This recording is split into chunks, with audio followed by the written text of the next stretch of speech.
My goal is to give you the confidence that for every critique I present today, there exists an equally plausible counterargument capable of withstanding scholarly scrutiny. While the origins of the Urantia Book have its setbacks, so too does every religious text on the planet. Every such text on Earth has holes in its origin story and inconsistencies in its content. And we're not even talking about the chain of custody for these documents for my criminal justice fans out there. There are just too many factors from oral traditions, translative distortions, embellishment, and of course, political biases to say anything different of that chain of custody associated with most religious texts.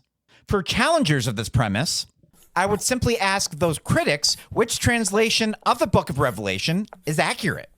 Since I believe I made a compelling argument in my Mark of the Beast video that depending on just several versions of the Bible, from New King James to New International and so on, that the symbolism portrayed by John the Revelator changes significantly depending on which text you read.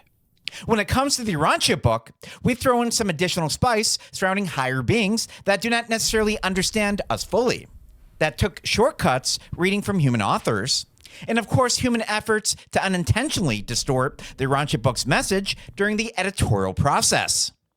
In fact, the Urantia Foundation themselves keeps the original printing plates from 1955, which of course was the original publication just for that reason. Many of their efforts surrounding attempts towards avoiding any apocryphas and editorial changes to the original text were to sustain the validity of such a text. But even the original printing was identified as being incomplete to the slightly higher midwayers who did most of the heavy lifting creating such a text, according to A History of the Urantia Papers on page 144 by Larry Mullins.